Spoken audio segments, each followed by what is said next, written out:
Hey guys and gals, Nary here from Drakewing Gaming, a Soviet man on Twitter, the Gaming Dragon. Today I'm coming back at you to the Let's Play episode of Minotaur Hotel. So y'all, before we jump into it, just wanted to let y'all know that our Patreon is now for as little as $5. Y'all can help support the channel, get some awesome rewards like permanent access to our community Discord server and full access to upcoming not safe for work videos. Anyway y'all, let's go ahead and jump right back in. Alarm chain, you are up, and let's go. Yeah, there we go, okay. Alright, intervene. We're gonna do the intervene path. Okay. Coda bats Luke's hand away with a growl and opens his mouth to retort, but before he can, you push yourself in between the griffin and the dragon. That's enough out of both of you! Luke, we can handle this. Go and start getting the bar ready for any other guests that might come today. And Mr. Coda, I sincerely apologize that this is the first impression you get out of our hotel. If you really want to leave, neither Asterion nor I will try to stop you, but we really want to make it up to you. If you want one of us to show you to your room, we can get you settled in, platonically. This is a place for travelers, not what it must look like. If you give us a chance, we'll show you that we have the best hospitality around.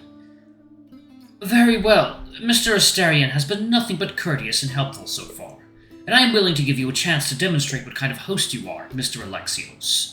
However, I can find my own way to my room. Thank you very much. The dragon brushes himself off and then gives the sulking griffin griffin standing nearby one more glare. His lips curl as though he's looking at something absolutely disgusting. I think get as far away as I can from that. With that, and one final huff, Coda turns on his heel and stalks down the hallway toward the rooms on the first floor. Yeah, and you stay far the fuck away from my bar, asshole. You just got yourself banned for life. The griffin turns back to you in Asterion, smoothing out his ruffled feathers while continuing to simmer. Can you believe that guy? Trying to make him feel welcome, that's a thanks we get. Probably should have thrown him out on his ass, boss man. Huh. You know.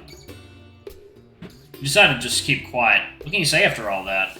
The griffin lets out a squawk of annoyance. Whatever, I'm going to the bar. I don't care how early it is. I need a fucking drink after that bullshit. I still need to get it prepped for my guests who aren't fucking prudes. Luke turns to yell that last part towards the hallway where Coda left to stew in his room. Then he turns on his heel to stomp away to the lounge. For better or worse, it's over. For the time being, at least. A sigh forces its way out of your chest. What a start to your venture in the hospitality industry.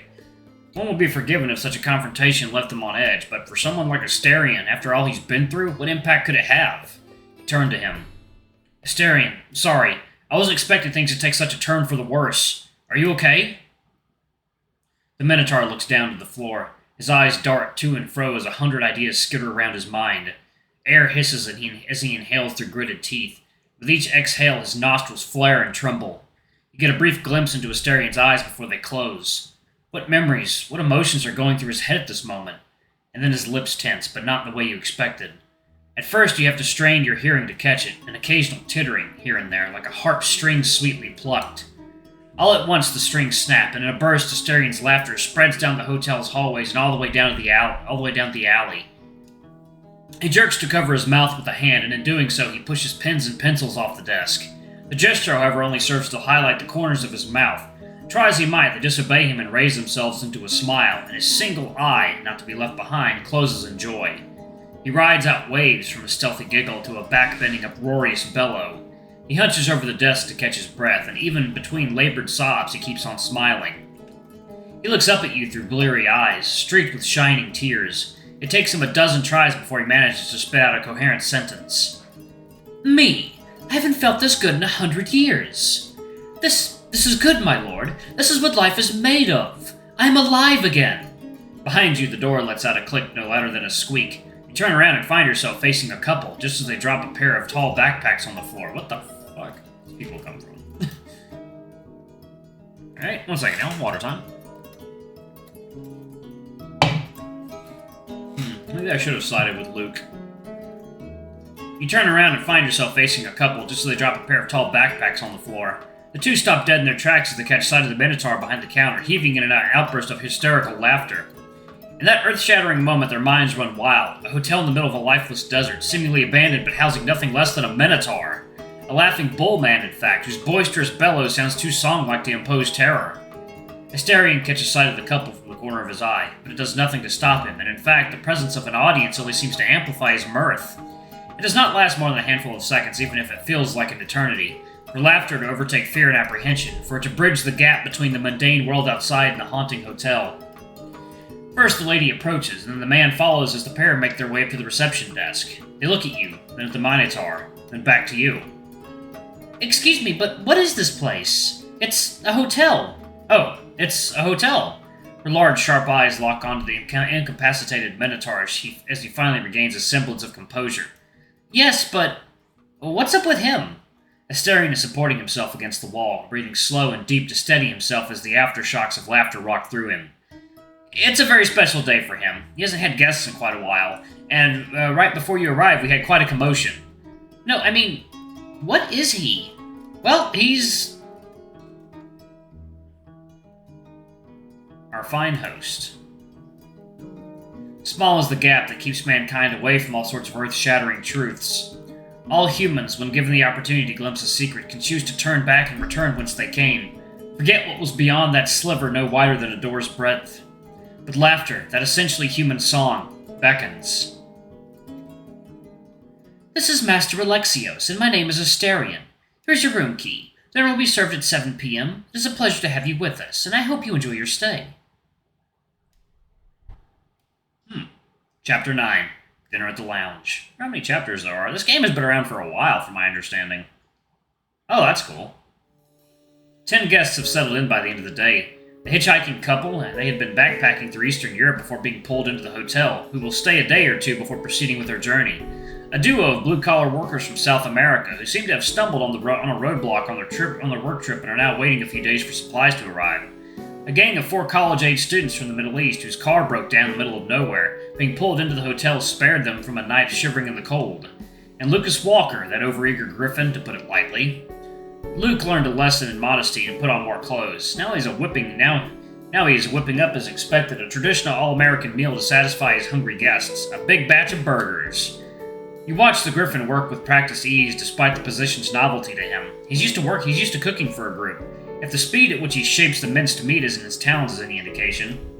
In no time at all, he's amassed a huge pile of patties, whose sizzling soon suffuses the lounge with the scent of browning beef. Even so, he seems to have made quite the quantity. Each guest could eat 2 or 3 burgers apiece and there would still be a half dozen left over. Putting each burger in its bun is a simple matter once they're done, but no amount of self-control can stop you from covering your mouth as you see Luke start on the toppings. Rather than summoning slices of cheese to hand, his mind allows familiarity to overtake efficiency. Each bright orange square of pasteurized processed cheese product is individually wrapped in disposable packaging. By the time he's got all the burgers covered, he's standing in a pile of plastic that crunches underfoot like crisp autumnal leaves. Things just keep snowballing out of control from there. For sauce, he mixes mayonnaise and tomato ketchup, followed by a healthy dollop of nacho cheese and a layer of freshly ground tortilla crumbs. The caloric content of the burger just keeps skyrocketing as the griffin goes, to the point that frying the top bun in lard and showering it with bacon bits is par for the course for this impending heart attack of a hamburger. Thank y'all.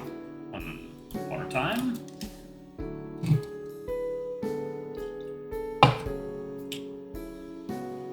You can feel your arteries clogging just looking at it. You watch them from a table a few meters away from the bar. Tonight's meal is simple. For such a large hotel, it would be deemed underwhelming, but with everyone huddled together, it's like being in a polite family dinner where no relative makes a fool out of himself. The griffin is giddy as he surveys his handiwork. The growing look of abject horror on a number of guest faces does not register in his eyes, so he focuses on crafting his masterpiece. However, as he starts towards him, his expression changes to one of puzzlement and then revelation. Well, I'll be a Yankee Doodle dumbass. I forgot the fries. Luke's hands become a blur of motion as he sets to work, humming and bouncing along to a tune in his head. Without missing a beat, he pours the bacon grease into a pan and sets to work on his side dish while the oil warms up. However, in true American fashion, a side dish isn't just a side dish. It may as well be another meal in itself. He throws more ground beef in a separate pot and tosses in spices and seasonings faster than the eye can see. Cayenne pepper, chili powder, cumin, and paprika all enter the mix one after the other. Salt, however, proves troublesome. For some reason, the hotel won't materialize it, forcing Luke to go in the pantry instead. Once the meat is browned, he reaches for some veggies, and for a brief moment you allow yourself to hope that their inherent nutritional value will somehow balance out whatever he's about to do to them. You almost feel the need to salute that lone brave onion, the brigade of bell peppers and beans, and the cavalry of chipotles and other chili peppers that join the scrambled beef before they're all drowned in a sea of tomato paste. While the chili simmers, Luke juliennes potatoes and dunks them in the boiling oil with a satisfying sizzle, then amasses them into a pile of golden brown crispy fries. Dividing the heap into a few large baskets, the Griffin ladles the chili in, and then sprinkles a generous helping of shredded cheese, sour cream, and a chopped green onion on top. As he flounces his way towards the guests, still dancing to an erratic and audible beat, you can only thank your lucky stars that he opted not to saunter out wearing his signature thong. The soup's on! Once the food has been delivered, Luke eases into the background, content with a job well done. His face takes on a look of childlike innocence as he leans on the counter and watches the clientele, despite the mounting tension. A few of the guests stare into the abyss of calories that follows in the Griffin's wake as though expecting it to stare back. Each one must make their peace with the fact that their taste buds will be forever changed by the insight that this culinary madman is about to impart. One, a middle-aged Eastern student, clutches a small silver pendant to her chest and hopes that it will deflect whatever dark sorcery of American culture hegemony that chef has wrought onto the cuisine, to no avail. Another, the Frenchman accompanying Greta, approaches Luke to ask for cutlery, only to be met with a squawk of uproarious laughter. No customer of his will defile a cheeseburger by eating it with anything other than their bare hands. Luke steps from behind the counter to make a demonstration with one of the spare burgers. A horrifying new fact about Luke is revealed. He does not chew. He opens his mouth wide, wider than even a snake could, and shovels it all in. It happens so fast you begin to doubt what the hamburger was ever really there at all. For the way he licks his fingers clean of grease before moving on to the next, and the next, you realize your mistake all too late. The lion's share of leftover food has been for the Griffin all along, and he's ready to eat all of it without batting an eye. He stops just twice, and only one hamburger before he stuffed himself with more meat than a Thanksgiving turducken. Once to offer a plate to Asterion, who stutters, explaining that he doesn't eat beef, and another time to clap you on the back, leaving an oily imprint on your shirt. Still, Luke's enthusiasm is infectious enough to carry the day once hunger overpowers apprehension. The tension breaks and the conversation resumes, interrupted only by the occasional satisfied belch or one of the diners lapsing into a food coma. Like, water time.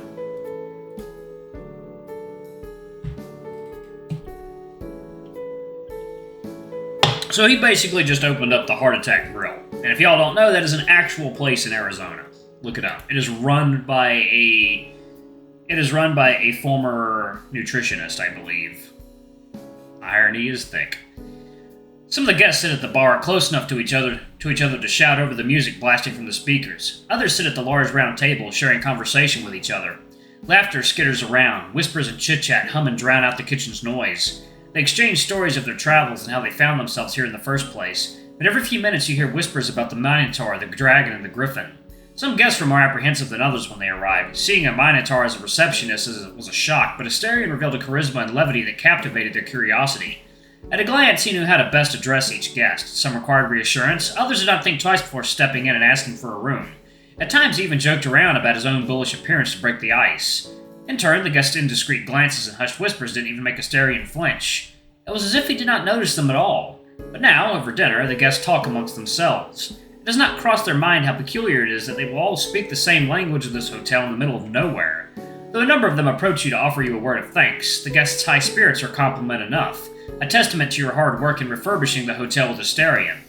And yet, from just out of sight, you hear the clanging of washing dishes. So far, the Minotaur has spent the entire dinner hidden away in the kitchen. You still remember his laughter from this morning. Asterion hadn't been this lively before. Meeting the guests was a more joyful occasion than leaving the cold room by far. You can't abide him hiding away in the back rooms while everyone is having fun. And so, you make your way into the kitchen. Since Asterion has been cooking your meals for the last few days, you had no reason to return to the kitchen since you first arrived in the hotel. Tonight, you find it looks nothing like what you first encountered. Alright, y'all, I'm going to go ahead and pause it right there. Thank y'all so much for watching. Don't forget to like, comment, subscribe, ring that notification bell, and check out our Patreon if you can. It always helps. And stick around for our outro video, y'all. I think y'all enjoy it. Anyway, I love you all. I'll see y'all in the next video. Bye-bye!